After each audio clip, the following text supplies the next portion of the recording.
प्रभु यीशु मसीह के सामर्थी नाम से आप सभी को जय मसीह की। मैं पास्टर सैमुअल सिमोन आज परमेश्वर के वचन से कुछ बातें करने के लिए आपसे मेरी इच्छा है। पर मैं कई दिनों से सोच रहा था कि विषय कि बाइबल में स्त्रियों का भाग या मसीहत में स्त्रियों का भाग या स्त्रियों का को चर्च में प्रचार क्या उचित है या अनुचित है, इन सब विषय को लेकर मैं आपसे बातें करने के लिए आपके बीच में हाजिर हूं मेरे प्रियो। और ये चैनल है जो आप यूट्यूब पर और इसको देख रहे हैं, आप इसको सब्सक्राइब कीजिए, आप इसको शेयर कीजिए। और मुझे मालूम है बहुत से लोग आज जो वचन प्रचार होने जा रहा है या जो मैं आपको स्टडी के रूप में कुछ वचन बताने जा रहा हूँ, इसको सुनकर बहुत से लोग दुखित होंगे, बहुत से लोग हो सकता है नाराज हो जाए मुझसे, लेकिन जो सच्चाई है बाइबल की, उस सच्चाई को मैं आपके बीच में लेके आया हूँ। Praise the Lord. जब मैं गलतियों की किताब पढ़ रहा था, उसका 3 अध्याय उसका 27 और 28 में मैं कुछ पढ़ रहा था, मुझे बड़ा अच्छा लगा कि बहुत से लोग कहते हैं स्त्रियों के विषय में कि स्त्रियों को चर्च में प्रचार नहीं करना चाहिए। स्त्री क्या है? एक आत्मा है, और पुरुष क्या है? एक आत्मा है। मैं भी आत्मा हूँ, मेरी पत्नी भी एक आत्मा है। और जब हम दोनों एक आत्मा हैं कि तो परमेश्वर की नज़र में ना पुरुष है ना स्त्री है, वरन हम दोनों ही परमेश्वर के राज्य के वारिस होने के लिए बुलाए गए हैं। तो क्या स्त्री क्या पुरुष, मैं समझता नहीं हूँ कि ये कौन सा सब्जेक्ट है और हम कौन सा सब्जेक्ट पर कौन सी बातें करने के लिए जा रहे हैं। और वचन ऐसा बताता है, 2 कुरिन्थियों उसका 5 अध्याय उसका 20 पद में लिखा हुआ है, इसलिए हम मसीह के राजदूत हैं, मानो परमेश्वर हमारे द्वारा विनती कर रहा है, हम मसीह की ओर से निवेदन करते हैं कि परमेश्वर के साथ मेल मिलाप करो। तो वचन में लिखा हुआ है, इसलिए हम मसीह के राजदूत हैं। हम मेरे लिए, मेरी पत्नी के लिए यानी कि स्त्री के लिए, पुरुष के लिए, दोनों को एक चीज़ बोला गया है कि हम कौन है? मसीह यीशु के राजदूत हैं। और जब राजदूत हैं तो ना स्त्री है ना पुरुष है। और तो ये बाइबल में पुरुष बड़ा स्त्री बड़ी, कौन बड़ा नहीं, और स्त्री पुरुष के बीच में इतना मतभेद क्यों है? मेरी समझ से बाहर है। और बहुत सी कलीसियाएं स्त्री को दुआ नहीं करने देती, स्त्री को बाइबल नहीं पढ़ने देती, स्त्री को प्रचार करने नहीं देती। मैं ये नहीं कह रहा कि उनको आप बिशप बना दीजिए, आर्च बिशप बना दीजिए, बट मैं कह रहा हूँ उनको भी सेवकाई में एक भाग बनाइए, क्योंकि बाइबल में कहीं नहीं लिखा हुआ कि स्त्रियों को परमेश्वर ने कहीं भी छोटा दर्जा रखा हुआ है। अगर मैं आप परमेश्वर के वचन से अगर मैं आपको बात करना चाहूँ तो आपको सुन के बड़ा अच्छा लगेगा। रोमियो की किताब में एक वाक्य है, रोमियो उसका 16वां अध्याय यदि आप देखेंगे, उसका 1 वचन में लिखा हुआ है, मैं तुमसे फीबे के लिए जो हमारी बहन और किंखिया की कलीसिया की सेविका है विनती करता हूँ। तो यहाँ पर एक बहन के विषय में बताया गया, एक सेविका के विषय में बताया गया है, जो लिखा किंखिया की कलीसिया की प्रीस्ट सेविका है। देखिए, परमेश्वर ने पुरुष को, स्त्री को अपनी सेवकाई के लिए बराबर इस्तेमाल किया है। आप भजन संहिता 68 का 11 पढ़ेंगे तो लिखा हुआ है, सुसमाचार सुनाने वालियों की सेना। इसका मतलब परमेश्वर सुसमाचार के लिए किसी को भी इस्तेमाल करता है, स्त्री पुरुष उसके लिए मायने नहीं है। लिखा हुआ है 68 का 11 में, प्रभु आज्ञा देता है तब सुसमाचार सुनाने वालियों की बड़ी सेना हो जाती है। इसका मतलब परमेश्वर बड़ी रीति से बहनों को इस्तेमाल करना चाहता है, स्त्रियों को इस्तेमाल करना चाहता है। लेकिन बहुत से चर्चिस में आज स्त्रियों का कोई भाग नहीं है। आज मैं कहूँ चर्चिस में नहीं, वरन कई घरों में हम देखेंगे स्त्रियों का कोई भाग है ही नहीं। और बहुत से लोग स्त्री को बहुत तुच्छ दर्जे का समझते हैं, तुच्छ दर्जे का बताते हैं। अगर वो कहते हैं स्त्रियों को अधीन रहना चाहिए, मैं मानता हूँ बाइबल में लिखा हुआ है अधीन रहना चाहिए तो अधीन रहना चाहिए। और ऐसा लिखा हुआ है स्त्रियों को चुपचाप सीखना चाहिए, जी हाँ सीखना चाहिए। लेकिन तिमुथी में ऐसा भी लिखा हुआ है कि सीख कर वो यूथ को और चिल्ड्रन जो बच्चे हैं वो यूथ को सिखा सकते हैं, बच्चों को सिखा सकते हैं, संडे स्कूल में सिखा सकती हैं बहनें। और लिखा हुआ है कि बुजुर्ग महिलाएं भी एक दूसरे को सिखा सकती हैं। वचन में लिखा हुआ है, प्रेज़ द लॉर्ड, पहला तिमुथी उसका 2 अध्याय में ऐसा लिखा हुआ है कि स्त्रियों को के विषय में कि स्त्री 2 का 11 में लिखा हुआ है, स्त्री को चुपचाप पूरी अधीनता से सीखना चाहिए। जी हाँ, वचन में लिखा हुआ है सीखना चाहिए तो सीखना चाहिए। और उसी प्रेज़ द लॉर्ड में लिखा हुआ है सीखने के बाद 3 का 2 तिमुथी 3 का 15 में 3 का अगर हम 15 पढ़ेंगे तो उसमें लिखा हुआ है सीखने के बाद क्या करना चाहिए। लिखा हुआ है कि इनको सिखाना चाहिए। लिखा हुआ है सीखने के बाद क्या करना चाहिए, इनको सीखने के बाद का इनका काम क्या है कि ये सिखाना चाहिए।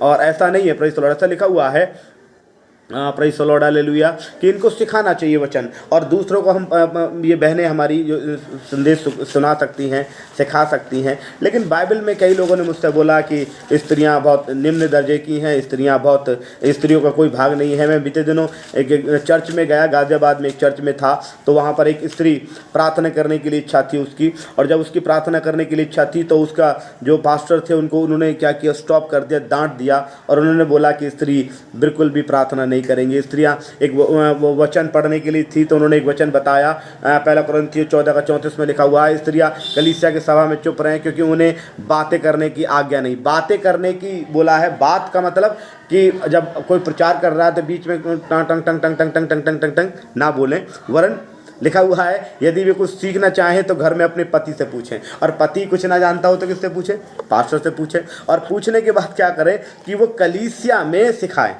वचन में मैंने अभी परमेश्वर वचन में बताया, लूका में लिखा हुआ है कि एक 2 अध्याय 38 वचन में कि एक महिला थी, उनका नाम हन्ना था, और वचन में लिखा हुआ है 84 साल से विधवा थी, और ऐसा लिखा हुआ है कि वो यीशु मसीह के आने की बाट जो रही थी, और उस विधवा ने, उस औरत ने यीशु मसीह को आशीर्वाद दिया। आपको मालूम है यीशु मसीह की अगर हम सेवकाई देखें तो उसकी वंशावली में देखें तो राहाब एक वेश्या है, उसका जिक्र है। यीशु मसीह की वंशावली में रूत का जिक्र है। अगर पुरुष, यीशु मसीह पुरुष को ही प्रधान रखते, परमेश्वर पुरुष को ही प्रधान रखते, तो राहाब का और रूत का जिक्र बाइबल में आता ही नहीं। लेकिन यीशु मसीह की वंशावली में, वंशावली पुरुष की होती है, किसी स्त्री की नहीं होती। लेकिन स्त्री का रखा जाना, राहाब का रखा जाना, रूत का रखा जाना, इस बात का स्पष्ट संकेत है कि परमेश्वर की नज़र में ये आत्माएं हैं, ना स्त्री हैं ना पुरुष हैं।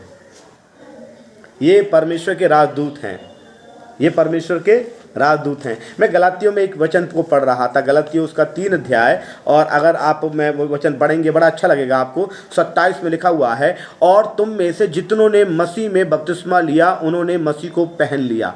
अब क्या बपतिस्मा पुरुष ही लेते हैं?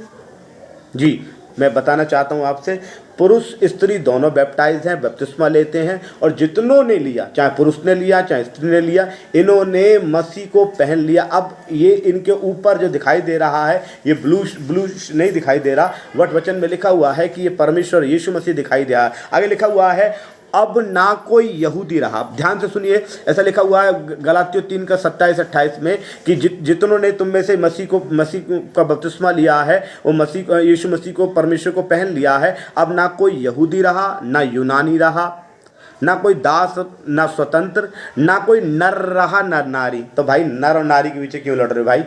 क्या लिखा हुआ है? ना नर, जितनों ने बपतिस्मा लिया, यीशु मसीह को पहन लिया, ना नर रहा ना नारी, क्योंकि तुम सब मसीह यीशु मसीह में एक हो। तुम सब मसीह यीशु में एक हो। तो ये अलग अलग होने की क्या बात है? मेरी समझ में नहीं मालूम। आपको मालूम है उत्पत्ति उसका 2 अध्याय उसका 20 वचन में लिखा हुआ है कि परमेश्वर ने आदम से कहा कि मैं तेरे लिए सहायक बनाऊंगा। बाइबल में कहीं नहीं लिखा हुआ कि परमेश्वर ने आदम से कहा मैं तुझसे कुछ छोटी बनाऊंगा, तेरे पाँव की जूती बनाऊंगा, या परमेश्वर ने आदम से कुछ कहा हो कि मैं तो बहुत एक तुच्छ या कुछ मैं क्या बोल सकता हूँ कि और भी कुछ छोटा से छोटा शब्द हो, आई डोंट नो, मुझे नहीं अभी मालूम पड़ रहा, बट जितना भी छोटा से छोटा, ऐसा लिखा हुआ है जेनेसिस उत्पत्ति 2 का 20 में पढ़ेंगे। अतः आदम ने सब जातियों के घरेलू पशुओं, आकाश के पक्षी और सब जाति के बनेले पशुओं के नाम रखे, परंतु आदम के लिए कोई ऐसा सहायक ना मिला जो उससे मेल खा सके। तब परमेश्वर ने, ऐसा लिखा हुआ है, तब परमेश्वर ने लिखा हुआ आदम के लिए सहायक बनाया, उसको गहरी नींद में डाल दिया, उसकी पसली निकाल कर हब्बा को यानी कि सहायक को बनाया। हब्बा मीन सहायक। अब सहायक का अगर हम देखें तो हिब्रू में और अंग्रेजी में इसे सहायक को बोलेंगे एजेर, EZER, एजेर। एजेर शब्द बाइबल में कई बार आया है। अब आप बोलेंगे एजेर शब्द बाइबल में कहाँ है? जी हाँ, एजेर का मतलब है सहायक। और अब सहायक किसके लिए आया? भजन संहिता उसका 115 अध्याय उसका 9 वचन में पढ़ेंगे तो ये सहायक शब्द परमेश्वर के लिए आया है। अगर मैं आपके सामने खोल के पढ़ूंगा नहीं तो आप बोलेंगे पास्टर सैमुअल आप क्या बोल रहे हैं, मेरे को समझ में नहीं है। ऐसा लिखा हुआ है 115 का 11 में लिखा हुआ है, हे यहोवा के डरबइयो, यहोवा पर भरोसा रखो, वही तुम्हारा एजेर है। एजेर मीन्स सहायक और ढाल है। एजेर कौन है? परमेश्वर। हब्बा कौन थी? सहायक। सहायक किसको बोला गया? परमेश्वर को। तो क्या हम इधर स्त्री को सहायक इट मीन्स परमेश्वर बोल देंगे? यहाँ तो भारत देश में बोला जाता है पति परमेश्वर, लेकिन यहाँ पर सहायक जो शब्द है वो यहोवा के लिए प्रयोग किया गया है। और यही आप यूहन्ना 14 अध्याय 16 वचन में लिखा हुआ है कि और तुम्हें एक और सहायक देगा, अर्थात सत्य का आत्मा, इट मीन्स पवित्र आत्मा। ये एजेर कौन है? ये उत्पत्ति में हब्बा है, भजन संहिता में परमेश्वर है, यूहन्ना में पवित्र आत्मा है। तो एजेर कौन है? एजेर कौन है? इसका मतलब कि परमेश्वर ने, अगर आप देखा जाए तो एक सहायक पवित्र आत्मा भेजा, सहायता करने वाला यहोवा परमेश्वर है। और यही एजेर जो 2:20 में आया है जेनेसिस में, ये ही कौन है? एजेर सहायक है, हब्बा है। और जी हाँ, लेकिन बाइबल के कुछ जानकार ऐसा बोलते हैं कि पहला कुरिन्थियों 11:3 में लिखा हुआ है कि उसको थोड़ा सा अधीन रहना चाहिए। जी हाँ, मैं मानता हूँ अधीन रहना चाहिए। ऐसा अगर आप पढ़ेंगे, अगर बहुत से लोग कहेंगे नहीं नहीं आप पास्टर आप कौन सा बात बोल रहे हैं, वचन में लिखा हुआ है पहला कुरिन्थियों 11:3। जी हाँ, मैं पढ़ रहा हूँ, ऐसे लिखा हुआ है, परंतु मैं चाहता हूँ कि तुम यह जान लो कि हर एक पुरुष का सिर मसीह और स्त्री का सिर पुरुष और मसीह का सिर परमेश्वर है। इट मीन्स इसमें 3 बातें हैं। फर्स्ट ऑफ ऑल यह जान लो कि हर एक पुरुष का सिर मसीह है। जो पुरुष स्त्री पे हुकूमत चलाता है, क्या वास्तव में उसका सिर मसीह है? पहले ये जान रखें। हुकूमत चलाने वाले, स्त्री को छोटा समझने वाले, मैं एक बात बताना चाहता हूँ, क्या आपने अपना सर यानी कि अपना हेड, अपना मुखिया, अपना प्रधान यीशु मसीह को बनाया हुआ है? यदि आपने बनाया हुआ है तो आप अपनी पत्नी के सर हो सकते हैं। और आपको मालूम है जो सर है यानी कि यीशु मसीह, उसका भी सर यहोवा परमेश्वर है, ऐसा वचन में लिखा हुआ है। अब हम आप बोलेंगे आपने वचन में, मैंने इस बात को पढ़ा, इसका मतलब ये नहीं है हम एक दूसरे के अधीनता में रहना है। वचन में लिखा हुआ है एक दूसरे के अधीनता में रहकर सीखने के विषय में, ठीक है। अब स्त्रियां क्या करना, वचन में अभी हमने पढ़ा कि सीखना है, अच्छी बात है, आप सीखिए, सीखने के लिए मना नहीं करता। किससे सीख सकते हैं? आप अपने पति से सीख सकते हैं, अगर पति वचन को जानते हो तो। लिखा हुआ है, अगर आप पहला तिमुथी उसका 2 अध्याय उसके 11 वचन में लिखा हुआ है, स्त्रियों को चुपचाप पूरी अधीनता से सीखना चाहिए। पूरी अधीनता से सीखना चाहिए। स्त्री को चुपचाप पूरी अधीनता से सीखना चाहिए। और सिखाएगा कौन? जो खुद जानता हो। जो कुछ जानता ही ना है वो कहाँ से वचन को सिखा सकता है मेरे प्रियो? तो बाइबल में इस प्रकार लिखा हुआ है कि वो किस तरीके से सिखा सकता है मुझे नहीं मालूम। और उस अगर आज पति बेवड़ा है, पति दारूबाज है, वो कहाँ से सिखाएगा? है उसके घर में उसका सास, उसकी ससुर, उसकी ननद, उसका माँ, उसके बाप, उसके भाई, उसके बहन, वो खुद बिगड़े हुए हैं। तो कहाँ से कभी कभी भाई लोग बहनों को ज़्यादा सिखाने के चक्कर में रहते हैं, लेकिन खुद बिगड़े होते हैं। पति लोग खुद दारूबाज होते हैं, खुद नशेबाज होते हैं और सोचते हैं कि वो मेरे अधीनता में, मेरे जूते के नीचे दब के रहे, ऐसा सोचते हैं। बाइबल में एक बात लिखा हुआ है, मैं औरतों का फेवर नहीं कर रहा, बट बाइबल का फेवर कर रहा हूँ। बाइबल में इस प्रकार लिखा हुआ है, आप अगर जेनेसिस की किताब पढ़ेंगे, उत्पत्ति, और मैं चाहता भी हूँ कि आप उत्पत्ति निकालें। उत्पत्ति अगर आपके पास बाइबल है, नहीं है तो उस बाइबल को आप बाद में देख लीजिएगा, लिख लें। उत्पत्ति 3 अध्याय में इस प्रकार लिखा हुआ है, अगर आप 3:16 पढ़ेंगे तो इस प्रकार लिखा हुआ है, मैं पढ़ता हूँ। फिर स्त्री से उसने कहा, परमेश्वर ने स्त्री से कहा, जब उसने फल तोड़ लिया और उसने बताया कि देखिए फल तोड़ने के बाद किसने तुझे फल खाने के लिए दिया? उसने शैतान का नाम लिया, उसने शैतान को श्राप दिया है। आप उत्पत्ति 3:14 से पढ़ लेंगे, 14-15 में आप पढ़ेंगे, मालूम पड़ेगा। मैं इस वचन को लंबा नहीं करना मांगता, बट शॉर्ट करके बता रहा हूँ स्त्री के विषय में। फिर स्त्री से उसने कहा, मैं तेरी पीड़ा और तेरी गर्भवती होने के दुख को बहुत बढ़ाऊंगा। तू पीड़ित होकर बालक उत्पन्न करेगी और तेरी लालसा तेरे पति की ओर होगी और वो तुझ पर प्रभुता करेगा। प्रभुता कौन करेगा? सवाल ये है। जी हाँ, प्रभुता करिए, लेकिन वो स्त्री के ऊपर उसका वो पति या वो पुरुष प्रभुता कर सकता है। जो लिखा हुआ है, स्त्री की लालसा पति की ओर होगी। यहाँ पति की लालसा, मुझे कटिंग कराने जाना, जरा कुछ दीजिएगा। कमाने वाली स्त्री लीजिए, मुझे कपड़े सिलवाना है। कपड़े किसके कपड़े आप पहन रहे हैं? किसके पैसे से पहन रहे हैं? जो आपसे पैसे मांगकर अपना साड़ी सूट बनवाने की इच्छा है, उससे आप मांग रहे हैं। और फिर आप उस पर प्रभुता करने के लिए सोच रहे हैं। आप मसीही हैं? क्या आप बाइबल को जानते हैं? बाइबल के अनुसार अगर देखें तो एक पुरुष स्त्री की ज़रूरत पूरी करता है। उत्पत्ति 3:16 के अनुसार एक पुरुष स्त्री की ज़रूरत पूरी करता है। मसीह भाइयों, सॉरी मुझे माफ़ करना अगर बुरा लगता है तो, यहाँ हम उल्टा देखेंगे। हमारे मिशन कंपाउंडों में जाएंगे, स्त्रियां हद से ज़्यादा काम करती हैं, मसीह पुरुष बेरोजगार हैं, और मसीह पुरुषों की लालसा रहती है कि मेरा गाड़ी का पेट्रोल मेरी स्त्री डलवाएगी। और जब स्त्री डलवाएगी बाद में कहती हैं कि इनको चुप रहना चाहिए, इनको हमारे अधीन रहना चाहिए, हमारे अंडर में रहना चाहिए। भाई, अंडर में रखने के लिए क्या तुमने उससे ले रहे हो या उसको दे रहे हो? भाई वचन की बात सोचो, भाई सच्चाई को मानो। और लोग भाई आज सच्चाई को मानने के लिए तैयार नहीं हैं। मैं कहता हूँ जी है, जहाँ समानता है, परमेश्वर ने दोनों को समान बनाया, इक्वल बनाया आदम हव्वा को। जहाँ समानता है वहाँ अधीनता भी है, लेकिन अधीनता तब है जब अधीनता की बात हो तब। मैंने मोस्टली बहुत से लोगों को देखा है, उनके घर में पास्टर प्रार्थना करने के लिए जा रहे हैं, लेकिन वो स्त्रियों की कमाई में से पास्टर को दान दशमांश दे रहे हैं। ठीक है, मैं ये नहीं कहता कि गलत है, बट उसके बावजूद भी सोचते हैं कि वो स्त्री उन्हीं का कहना माने, उन्हीं के ताबे में रहे, उन्हीं के अंडर में चले। लेकिन बाइबल इसके उलट है। बाइबल कहती है, मैं मानता हूँ कि स्त्री को पुरुष के अधीन होना चाहिए, लेकिन उस पुरुष के अधीन जिसका सर मसीह है, उसके पुरुष के अधीन नहीं जिसका सर शराब है, जिसका सर अय्यासी है, जिसका सर व्यभिचार से भरा पड़ा है, जिसका सर बीड़ी सिगरेट गुटखा है, जिसका सर औरत की कमाई है।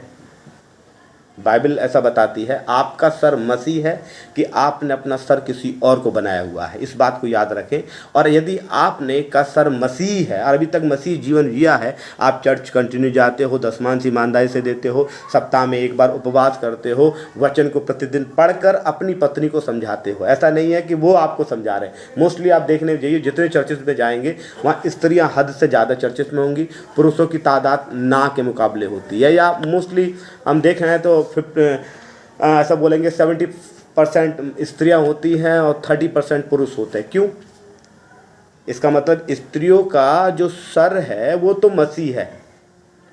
अकॉर्डिंग टू हमारा कल्चर, हमारे चर्चेस की स्थिति को देखकर स्त्रियों को जो सर है वो मसीह दिखता है, पुरुषों का सर वो दुनिया दिखती है। और जब पुरुषों का सर यानी कि सर पे बैठा रखा पुरुषों ने दुनिया को, तो फिर वो कैसे एक स्त्री को अपने अधीनता में रख सकते हैं? सोचिए, आज विचार कीजिए। आप देखिए, वचन में लिखा हुआ है परमेश्वर ने औरतों को बहुत इस्तेमाल किया। राहाब को इस्तेमाल किया, रूत को इस्तेमाल किया और मरियम को इस्तेमाल किया परमेश्वर ने। ठीक है, और आप देखिए मरियम के, आप देखेंगे यीशु मसीह के जी उठने की सूचना सलोमी, मार्था, मरियम को दी गई। आप देखेंगे वचन में लिखा हुआ है।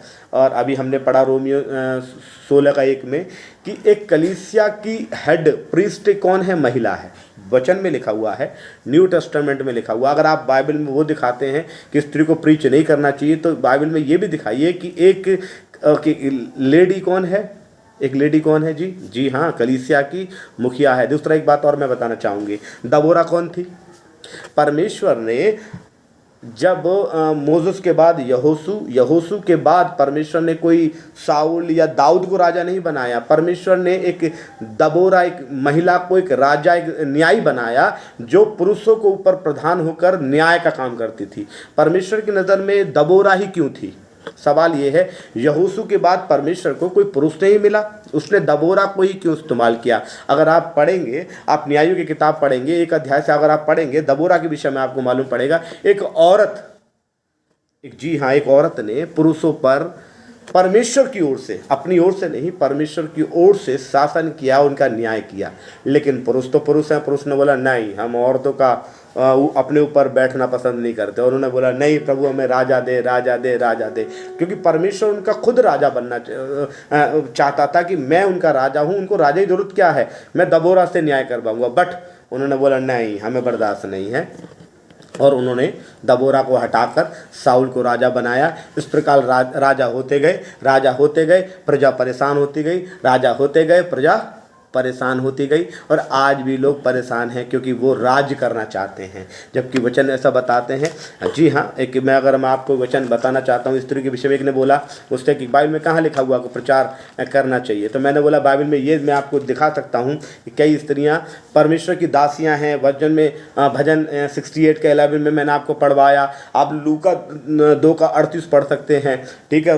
रोमियो 16 का 1 पढ़ सकते हैं कि परमेश्वर ने उनको लिखा हुआ है। लेकिन तीतुस उसका 2 अध्याय में हम अगर आ जाएं तो वचन में लिखा हुआ है, प्रेज़ द लॉर्ड, स्त्री के विषय में लिखा हुआ है कि इस प्रकार बूढ़ी स्त्रियां, अगर 2 का 3 से पढ़ते हैं, स्त्रियों का चाल चलन पवित्र लोगों का सा हो, वे दोष लगाने वाली पियक्कड़ नहीं पर अच्छी बातें सिखाने वाली हों। इसका मतलब सिखाने वाली हों, लेकिन कौन सी स्त्रियां? वे ना दोष लगाने वाली हों, पवित्र चाल चलन वाली हों, पियक्कड़ स्त्रियां ना हों।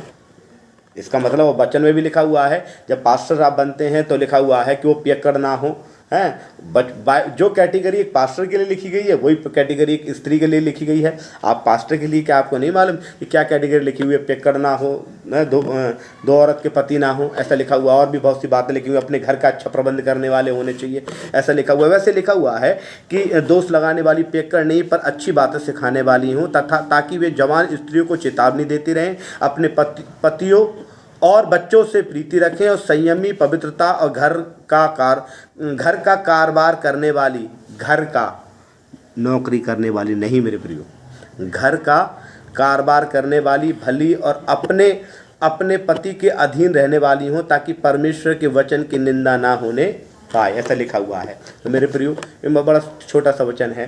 स्त्रियों के विषय में मैं बताना चाहता हूँ। स्त्रियों को परमेश्वर ने प्राथमिकता दी है, स्त्रियों को परमेश्वर ने परिष्ठ बनाया है, स्त्री को परमेश्वर ने न्याय बनाया। स्त्री यहाँ राहब जो वेश्यावृत्ति भी करती थी, वो भी परमेश्वर की, अगर आप उत्पत्ति 1 अध्याय मत्ती 1 अध्याय अगर आप पढ़ेंगे, उसमें यीशु मसीह की वंशावली पढ़ेंगे, उसका बेटा ये, उसका बेटा ये, उसका बेटा वो, तो वह राहब का जिक्र आया है, वहाँ रूत का जिक्र आया है, वहाँ मरियम का जिक्र आया है। और जी हाँ जी, मैं सच बताना चाहता हूँ, परमेश्वर ने वचन में लिखा हुआ है कि स्त्री के विषय में कितना जानुस में लिखा हुआ। उत्पत्ति में अगर आप देखेंगे, उत्पत्ति उसका 3 अध्याय में ऐसा लिखा हुआ है, तब परमेश्वर ने सर्प से 3 का 14 पढ़ रहे हैं, तब परमेश्वर ने सर्प से कहा, तू ने जो ये काम किया है इसलिए तू सब घरेलू पशुओं से और सब बनेले पशुओं से अधिक श्रापित है। तू पेट के बल चला करेगा, जीवन में मिट्टी चाटा करेगा, और मैं तेरे इस स्त्री के बीच में, तेरे वंश और स्त्री के वंश के बीच में बैर उत्पन्न करूंगा। क्या? सर्प के वंश और स्त्री के वंश के बीच में बैर। अब स्त्री का वंश यीशु, राहब, रूत, मरियम, और सर्प, अब देखिए स्त्री का वंश यीशु है। आप स्त्री को छोटा ना समझें। Hallelujah, praise the Lord. मैं समझता हूँ कि हो सकता है बहुत से लोगों को ये वचन बहुत बुरा लग रहा होगा, लेकिन याद रखें वचन में लिखा हुआ है, स्त्री पुरुषों का मुंह देखेगी। अगर आप अपनी स्त्री का मुंह देखते हैं तो सोचिए, आप वचन के मुताबिक ज़िंदगी नहीं जी रहे। आप सोचिए, समझिए और स्त्री को आदर करना शुरू कर दीजिए आज से, क्योंकि इस वचन में लिखा हुआ है कि कहीं ऐसा ना हो कि स्त्रियों के प्रॉब्लम होने से तेरी प्रार्थनाएं रुक जाएं। जब स्त्रियां, आपको मालूम है वचन में लिखा हुआ है कि स्त्रियों के विषय में बाइबल में ऐसा लिखा हुआ है कि यदि ये दुखी हो जाएंगी तो आपकी प्रार्थनाओं में प्रॉब्लम आ सकती है। वचन में क्लियर लिखा हुआ है, आप इस वचन में लिखा हुआ तेरी प्रार्थना कहीं रुक ना जाए। इसलिए क्या करना है, स्त्रियों के विषय में परमेश्वर ने उनको बोला है कि इनको, हालेलुया, क्या करना है कि इनको आदर करना है। ये सहायक है। सहायक कौन है? पवित्र आत्मा, परमेश्वर है। परमेश्वर ने इतना बड़ा दर्जा दे दिया इनको, आप छोटा ना समझें इनको, कि ये हमसे छोटी है। नहीं, छोटी नहीं है। और वो तो बिल्कुल भी छोटी नहीं है जो आपका घर चलाती है। वो तो बिल्कुल भी छोटी नहीं है जो आपके कंधे से कंधा मिलाकर आपके बच्चों का लालन पोषण करती हैं। वो तो बिल्कुल छोटी नहीं है जो आपके घर को देखती हैं, नौकरी को देखती हैं और आपको सेवकाई में बढ़ाने में, मसीहत में बढ़ाने में सहयोग कर रही है, आपको चर्च लेके जा रही है। वो तो बिल्कुल भी छोटी नहीं है। इसलिए मेरे प्रिय, उनका आदर करें ताकि आप दोनों पति पत्नी परमेश्वर के राज्य में एक राजदूत बनने पाए। वचन में लिखा हुआ है, जिन्होंने बपतिस्मा लिया, ना कोई नर रहा ना नारी रहा। परमेश्वर के राज्य में कोई छोटा बड़ा नहीं, दोनों बराबर हैं। इसलिए एक दूसरे का सम्मान करें, आदर करें और एक दूसरे के साथ परमेश्वर की सेवकाई में सहयोग करें। जय मसीह की। प्रभु आपको आशीष दे।